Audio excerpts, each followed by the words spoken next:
Tercer invitado está en Bogotá, el escritor y analista y coronel retirado del Ejército de Colombia, el señor Luis Alberto Villamarín.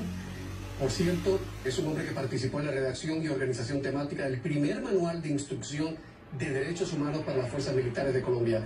Señor Villamarín, buenas noches. Primera pregunta, ¿hacía falta sacar las tanquetas y para reprimir a los manifestantes? ¿Era necesario hacer una cosa así? Buenas noches, Camilo. Muchas gracias por la invitación. Es que aquí no estamos hablando de tanquetas de guerra. Estos son unos equipos de la Policía Nacional para controlar motines, disturbios, problemas de alteración civil. Y esos equipos lo que generalmente tienen es agua, chorros de agua para que los manifestantes se dispersen. Pero no son tanques de guerra, ni tienen armas, ni ametralladoras, ni nada que se parezca. Me alegro por la precisión que ha hecho. Señor Villamarín, el do de pecho, la nota discordante la ha vuelto a dar el expresidente Álvaro Uribe Vélez, que se refiere a las manifestaciones como una revolución molecular disipada. ¿A qué se refiere este concepto y por qué su uso sería una señal de absoluto peligro para Colombia, sobre todo para los manifestantes? Lo explica a continuación nuestro compañero Miguel Ángel Antoñanzas.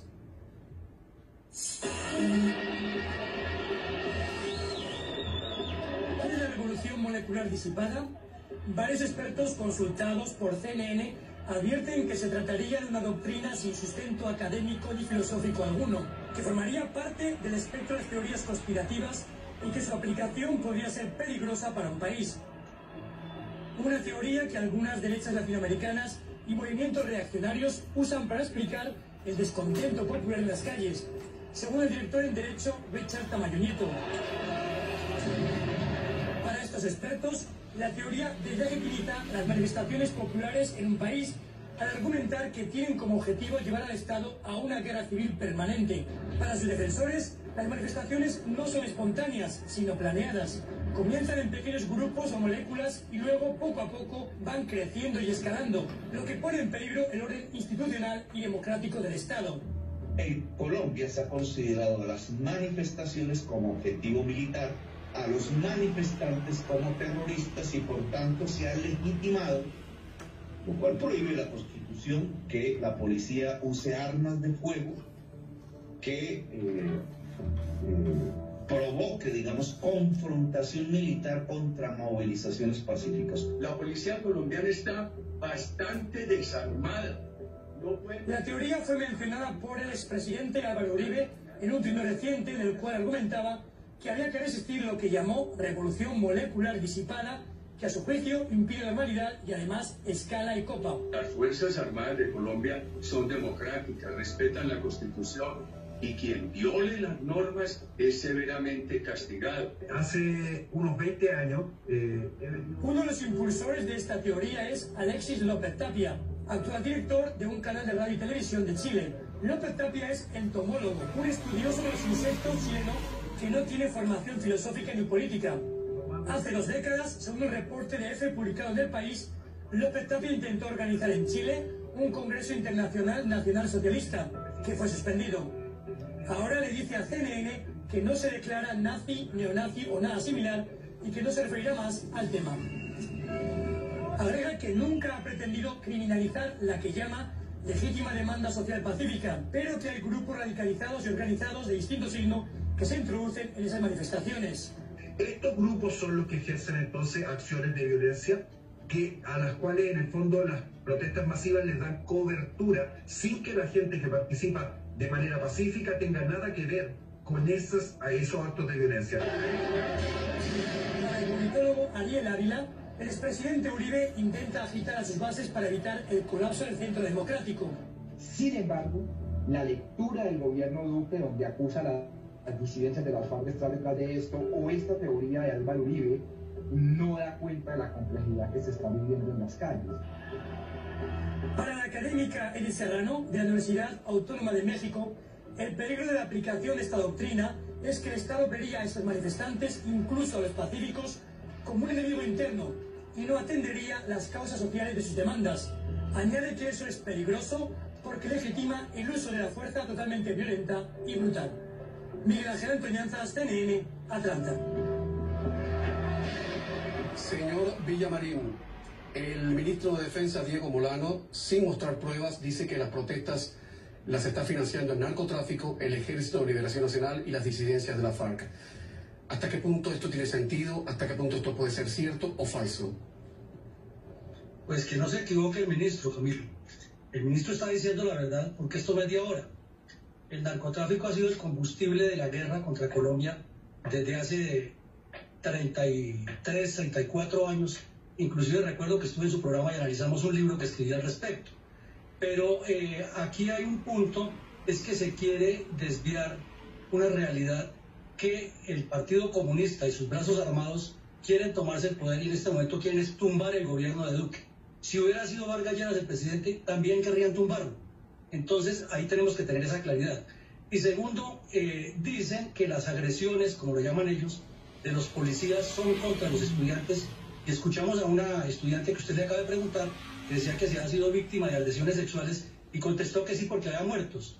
Y luego dijo una serie de cosas que no son coherentes ni adecuadas a la realidad, que lo que hacen es desinformar. Aquí lo que hay es una gran cantidad de estudiantes y de jóvenes que están siendo impulsados a salir a la calle y detrás de ellos hay unos organizadores que tienen unos grupos delincuentes entrenados y orientados a desorganizar la sociedad. Y yo le pregunto a usted, si esta noche, hoy, Camilo, atacaran un poco de vándalos la estación de policía de Hialeah, de Weston, de Fort Lauderdale, es decir, de toda la Florida, ¿qué haría el gobernador de la Florida?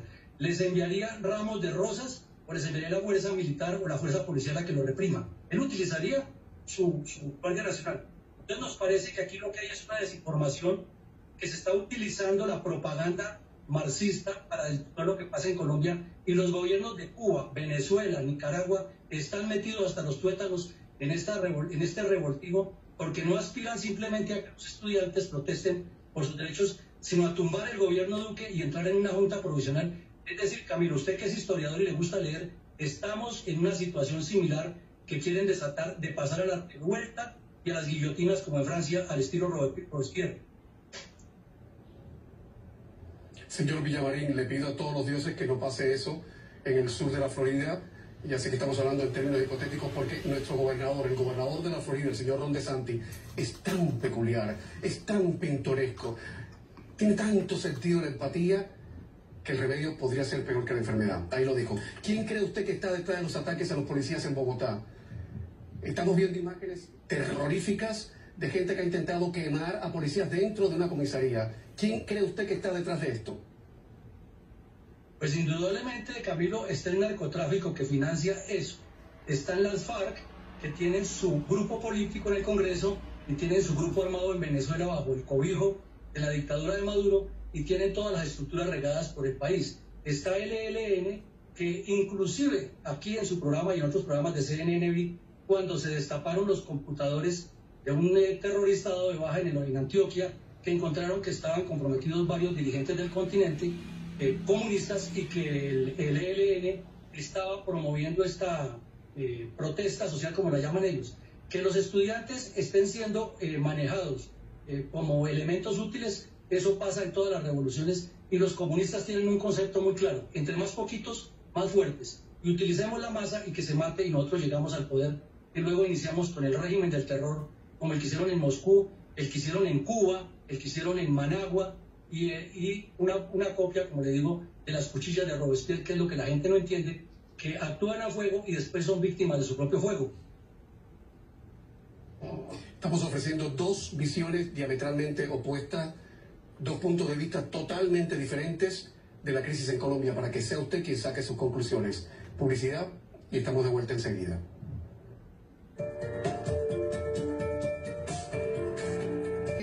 Me responde esta pregunta. Los testigos que vieron cuando el chico Lucas Villa, el líder estudiantil Lucas Villa, fue baleado aquí en el cuello, 8 tiros, en Pereira, en la ciudad de Pereira, vieron que venían los matones a bordo de un vehículo en marcha y que venían vestidos de civil. La alcaldesa Claudia López dice que en Bogotá han identificado a matones y a policías vestidos de civil entre los manifestantes y también en vehículos en marcha. Yo no sé por qué recordé enseguida los tenebrosos colectivos de de Maduro y aquellos tipos que iban en las pick-up, en las camionetas, los matones aquellos de León Ortega, ¿se acuerda usted? En abril de 2018 que venían con capuchas y de verdad me dio grima. Mi pregunta, usted que ha pasado buena parte de su vida profesional trabajando en contra del terrorismo, luchando contra los terroristas o los narcoterroristas, ¿quién cree usted que son esta gente que andan en estos vehículos en marcha, vestidos de civil y amedrentando a los manifestantes y disparando contra los manifestantes? ¿Quiénes son? ¿Paramilitares? ¿Policía? ¿Gente de Uribe? ¿Gente de Duque? ¿Enloquecidos? ¿Comunistas? ¿Quiénes son? Pues mire, Camilo, desde que el narcotráfico esté metido en esto, se puede esperar cualquier cosa de él.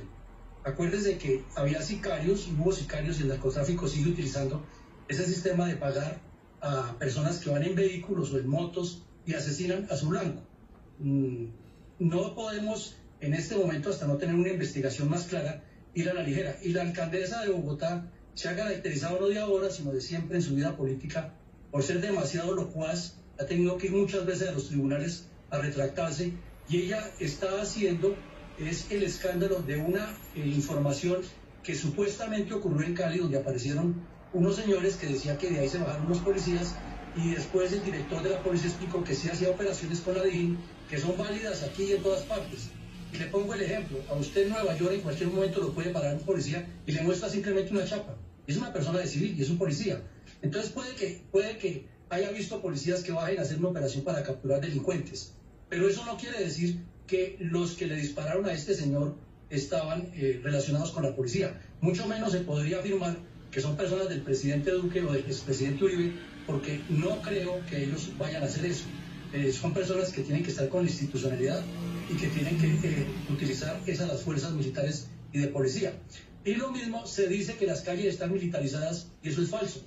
El ejército no ha salido a las calles porque precisamente el presidente y los comandantes de las fuerzas han considerado que sacar el ejército a la calle es una cuestión que generaría más problemas. Así es de que yo sí le pediría a la señora alcaldesa de Bogotá que se amarre la lengua y que la conecte con el cerebro antes de decir cosas tan graves, porque lo que está haciendo es alebrestar e incendiar. Nos parece, Camilo, que en este momento todas las personas que tenemos alguna presencia aquí en los medios de comunicación debemos invitar a que la gente no se deje manipular, y en lugar de lo que hace irresponsablemente la joven que usted entrevistó, que multipliquemos las marchas, es que se bajen de esa arrogancia que tienen de tener un gobierno paralelo y hablen con el gobierno nacional sin imponer lo que ellos dicen solamente, sino entrando a conciliar y dando la propuesta de la solución. Porque pues poner el problema es fácil, hay que también llevar la propuesta de solución a ese problema. Claro. Claro. Sandra Molano es una televidente del programa y dice: Camilo, este es el programa más balanceado que he visto sobre la crisis colombiana esta semana. Muchas gracias. No, gracias a usted, Sandra. Precisamente hemos traído la visión de una líder estudiantil, que es una visión totalmente radical a la del señor Villamarín, para que sean ustedes los que saquen sus conclusiones. En cualquier caso, ha quedado palmariamente demostrado que el señor Villamarín representa una Colombia que no necesariamente es la que representa o intenta representar la líder estudiantil Alejandra Sánchez. Es parte de la polarización, de la crispación política que vive Colombia. Me temo que en las próximas horas, desgraciadamente, tendremos que seguir hablando de esto, y la verdad es que sería muy triste. Ojalá que prime el sentido común, ojalá que los intentos del presidente Duque por buscar una solución a la crisis tengan un feliz término, y ojalá que los matones que andan en esos vehículos disparando a los manifestantes sean prendidos por la policía, sean detenidos y que no salgan de sus guaridas, que es lo que no necesita Colombia en estos momentos. Muchas gracias, señor Villamarín, y a ustedes lo de siempre. Gracias por la confianza, y a pesar de los pesares, feliz fin de semana. Buenas noches.